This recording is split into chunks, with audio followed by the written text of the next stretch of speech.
मित्रांनो नमस्कार. अर्थमंथनच्या या 12 मार्चच्या ॲनालिसिस व्हिडिओमध्ये मी तुम्हा सर्वांचं स्वागत करतो. आजच्या व्हिडिओमध्ये दोन महत्त्वाचे मुद्दे आपल्याला डिस्कस करायचे, चर्चा करायची आहे. एक तर उद्या 12 मार्चचा दिवस जागतिक दृष्टिकोनातनं यूएस मार्केटच्या दृष्टिकोनातनं आणि आपल्या मार्केटच्या दृष्टिकोनातनं थोडा महत्त्वाचा आहे. त्याच्यामध्ये सगळ्यात पहिले आज मार्केटमध्ये काय झालं याच्याबद्दल थोडीशी चर्चा करूयात. आज जर आपण बघायला गेलं तर मी नॉर्मली जसं म्हणत असतो की कहाँ गए तो कहीं नहीं, क्या लाए तो कुछ भी नहीं.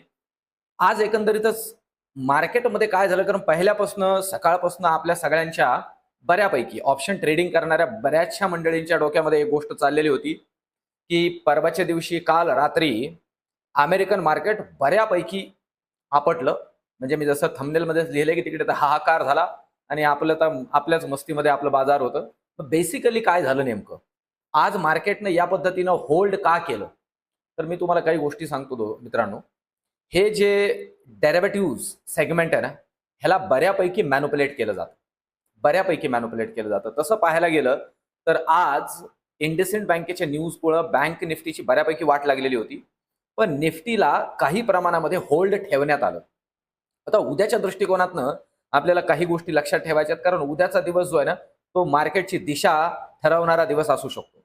त्याचे काही कारणं आहेत. सगळ्यात पहिलं आणि महत्वाचं जे कारण आहे ना, ते आहे उद्या महागाईचा दर आपला आणि अमेरिकेचा दोघांचाही सोबत येणार आहे. त्याच्यामुळे त्याच्यावरती आपली नजर असणार आहे. शक्यता आहे की आपलं मार्केट बंद झाल्यानंतरही किंवा सेकंड हाफमध्ये आपल्या इन्फ्लेशनचा रेट येईल समोर, इन्फ्लेशनचा डेटा येईल आणि अमेरिकेचा तर तो रात्रीच येईल. तर एकंदरीत परवाच्या दिवशी त्याचा इम्पॅक्ट पाहायला मिळेल. उद्या त्या दृष्टिकोनातून आपल्याला थोडं लक्ष ठेवायचं. आता आज आपल्या मार्केटमध्ये जर आपण बघितलं तर निफ्टीचा जर आपण विचार केला मित्रांनो, तर निफ्टी जी आहे ती क्लोज झाली 22,500च्या जवळ. आता मी तुम्हाला सांगतो याच्यामध्ये निफ्टीसाठी जो सपोर्ट आहे, ठीक आहे, जो सगळ्यात पहिला सपोर्ट आहे तो 22,420 आहे आणि जो रेझिस्टन्स आहे इकडनं तो आहे 22,650, 22,550 पहिला. याच्या वरती गेल्यानंतर वरच्या लेवल्स पाहायला मिळतील, पण ह्या दोन लेवल्स खास करून आपल्याला निफ्टीमध्ये लक्षात ठेवायच्या आहेत.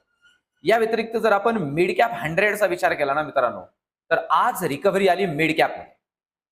पण आता मिड कॅपमध्ये सुद्धा ना आपल्याला काही लेवल्स खूप गरजेचे आहेत. मिड कॅप आणि स्मॉल कॅपमध्ये जबरदस्त व्हॉलॅटिलिटी आहे. आता आज तिकडे रिकव्हरी आली आहे. त्याच्यामध्ये मी तुम्हाला सांगतो, जो आपल्याला रेझिस्टन्सची लेवल लक्षात ठेवायची आहे मिड कॅपसाठी, ती लेवल आहे 48,850. हा रेझिस्टन्स आहे आणि सपोर्टची लेवल तुम्ही लक्षात ठेवाल 48,500. हा ठीक आहे, तुम्ही म्हणाल डायरेक्ट 250 पॉईंट हो, हाच रेंज जो आहे ना ती सध्या मिड कॅप 100ची बनती. त्याच्यामुळे आपल्याला याच्यावरती लक्ष ठेवायचंय. स्मॉल कॅपचा जर विचार केला निफ्टी स्मॉल कॅप, तर क्लोजिंग आली आहे मित्रांनो 15,075 वरती. तर स्मॉल कॅप साठी मी तुम्हाला रेझिस्टन्स सांगेल तो आहे 15,200 वरच्या बाजूला आणि खालच्या बाजूला जो सपोर्ट आहे तो आहे 14,950. या लेवल्सला लक्षात ठेवायचंय स्मॉल कॅपसाठी. या लेवल्स उद्याच्या दृष्टिकोनातनं महत्वाचे आहेत. पण मी एक गोष्ट इकडे सांगेल मित्रांनो, बऱ्यापैकी मॅनिप्युलेट केलं जातं मार्केटला. शक्यता आहे की आज जी मुवमेंट, आज जो फॉल शक्यता आहे मार्केटमध्ये झाला असता यूएस मार्केटला कन्सिडर करता, तो बहुतेक उद्या पाहायला मिळेल. त्याच्यामुळे लेवल्सवरती फारच बारकाईने लक्ष ठेवा आणि फक्त लेवल टू लेवल लक्ष देऊन काम करा. आता याच्यामध्ये सध्याचा जो एक गरमागरमीचा विषय होऊन बसला मित्रांनो, तो इंडसइंड बँकेचा आहे. हिंदी व्हिडिओमध्ये मी खूप डिटेलमध्ये याच्याबद्दल बोललोय, एकदा तुम्ही तो बघून घ्या. पण थोडक्यात मी सांगतो, इंडसइंड बँकेमध्ये थोडासा एक घोटाळा झालाय. सिंपल आहे. काय घोटाळा झालाय तर डेरिव्हेटिव्ह मध्ये, फॉरेक्स डेरिव्हेटिव्ह मध्ये जे डॉलर स्वॅप आणि येन स्वॅप आहे, याच्यामध्ये जवळपास 1,500 ते 1,600 कोटी रुपयाचं यांचं नुकसान झालेलं आहे. ते नुकसान यांनी लपवलं. सरळ लपवलंय. लक्षात घ्या, डेरिव्हेटिव्ह मध्ये तुम्ही मीच लपवायचे कामं करतो असे नाही, सगळेच लपवायचे कामं करतात. जसं ते आपल्याकडे म्हटलं जातं ना की मान सांगाव जनाला आणि अपमान सांगावा मनाला. तर यांनी तो अपमान मनाला सांगून घेतलेला आहे. आता त्याचे परिणाम यांना सध्या भोगावे लागतात. थोडासा प्रॉब्लेम यांच्यामध्ये आहे. आरबीआय या बाबतीमध्ये काय सगळ्या गोष्टी क्लिअर करतं त्याच्यावरती भरपूर गोष्टी पुढच्या डिपेंड करतात. आरबीआय असेल, सेबी असेल. आणि याच्यानंतर मी मित्रांनो सांगेल की ह्याबद्दल मी जी चर्चा करतो, या शेअरला खरेदी विक्री करावं याबद्दल माझा तुम्हाला काहीही सल्ला नाहीये. तो तुम्ही तुमच्या जे आर्थिक सल्लागार आहे त्याच्याकडनंच घ्या. पण एक आहे, मी नॉर्मली सांगत असतो, फंडामेंटली पायाभूत अगर एखाद्या गोष्टी, एखाद्या कंपनीमध्ये काही प्रॉब्लेम्स आले ना, तिला रामरामच करावा. दुरून डोंगर साजरे, ठीक आहे. या पद्धतीच्या कंपनीजमध्ये पुढे अजून काय काय वाढलेलं असू शकतं आपल्याला माहित नाहीये. त्याच्यामुळं सध्या या पद्धतीनं जो प्रॉब्लेम झालाय त्याला ही कंपनी कसं फेस करते ते आपल्याला सध्या बघणं गरजेचं आहे. पण स्टॉक अजूनही वीक होण्याची शक्यता आहे, कारण हा प्रॉब्लेम आहे मित्रांनो. आणि काय नाही, या पद्धतीनं लपवा-लपवी एकदा सगळ्यात महत्वाची आहे मार्केटमधली आपली पत, ती यांना प्रॉब्लेम मध्ये आलेली आहे. तर एकंदरीतच या पद्धतीनं मार्केटच्या उद्याच्या मुवमेंटवरती आपल्याला लक्ष ठेवायचं, कारण उद्या जो सगळ्यात महत्वाचा इव्हेंट आहे तो आहे इन्फ्लेशन.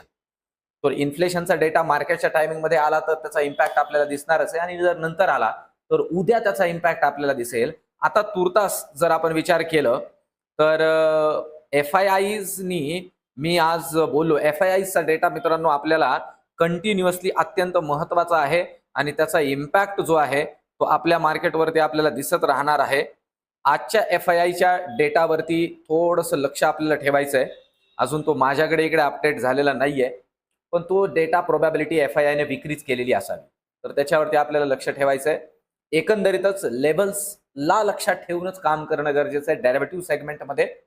आजच्या व्हिडिओमध्ये बेसिकली उद्याच्या दृष्टिकोनातून काय गोष्टी गरजेच्या आहेत त्या मी तुमच्यासमोर ठेवल्या आहेत. बँकिंगमध्ये ही बँक थोडा दबाव अजून ठेवणारच आहे.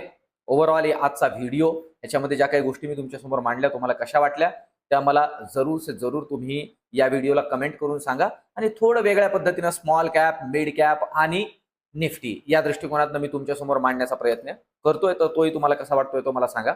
आजच्यासाठी आपण इकडेच थांबूयात. उद्याच्या व्हिडिओमध्ये भेटूयात. धन्यवाद.